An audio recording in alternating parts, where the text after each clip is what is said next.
Disenchantment is an ironic animated fantasy show about a hard-drinking 19-year-old princess struggling to find herself in a medieval kingdom that looks an awful lot like Trump's America. Oh, why did I behead everyone with a medical license? Disenchantment is a Netflix original. Season 1 was released on August 17th of this year, and Season 2 is confirmed for 2019. Get used to it, 'cause you were stuck with me for all eternity.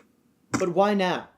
Why a female-led fantasy satire? Sometimes when you pull off your grandma's jaw, it really makes you stop and wonder. Why a show that uses swords and sorcery to poke holes in the patriarchy? Word round the gutter is you're a right proper villain. Of course, I'm not threatened by that. Women gotta support women. Crime is male-dominated, innit? Well, it's 2018. You can't not talk about gender issues. And there's this growing awareness that women don't have it great. Oh my. I mean, you got Trump. Don't know if you've heard him, but he said some demeaning stuff. I had the dogs lick me clean twice. There's Emma Watson's really moving pro-feminist campaign. This has to stop. Hashtag Me Too, with all these women coming forwards. There's a consciousness that women's struggles are not over. I'm supposed to be surrounded by people I like. I was just trying to control you. Oh. Fantasy works. 18 of the top 50 highest grossing films ever have been fantasy. And on TV, we got Game of Thrones, the closest we're gonna get to water cooler television, considering our post-everything society. Everyone I know watches Game of Thrones. And as for fantasy starring women, Disney has been killing it. I'm talking Tangled, Brave, Frozen. We want to see medieval women kicking butt. You're asking why Disenchantment's so ironic? The prince will be here any minute to marry you, and time permitting, meet you. There's a pretty solid history of irony working in fantasy. Alice in Wonderland, Monty Python's Holy Grail, Princess Bride, Shrek, everything written by Terry Pratchett, who, by the way, is actually a feminist as opposed to Disenchantment's piss-poor post-feminism, which glorifies alcoholism. The show glorifies alcoholism. Hey, nice. She drank her way out of depression like a pro. Anyway, all those examples I gave are from at least 15 years ago, so the stage has been set very well for ironic fantasy. Also, Disenchantment's by Matt Groening. I needed The Simpsons and Futurama, so that boy knows irony, and it's how he makes a lot of money. Well, The Simpsons has been around since the 80s, and Alice in Wonderland's 100 years older than that. So how come we didn't get Disenchantment a long time ago? You know what a primetime audience is?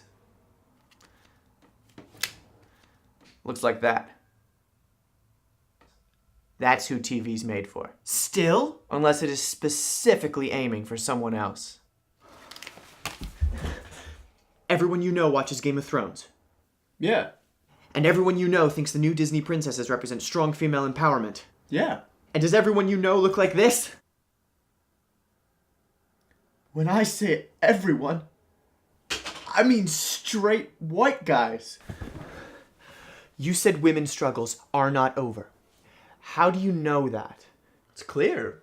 Just look around. There's bad guys, and the system's backing them up. Trump, Weinstein, Kavanaugh. I mean, you know things used to be bad, right? When women couldn't vote or work or have an abortion. But since the 80s, it's been pretty good. But now it's not. It's not. And we can see it's not. And Disenchantment is a confident bet on a showrunner with a proven audience. And that audience Is the one that television has always valued most. Straight white men. Not on my watch. And so Disenchantment, and whatever feminism it contains, represents how woke straight white guys are. We see that women have it bad. And so we want to see a heroine break all the rules and make it on her own, because we can see the system now. And we don't know what to do about it. So that's good. You know, we're at least as woke as Disenchantment. It pushes all the mincemeat to the top of the pie. Yeah.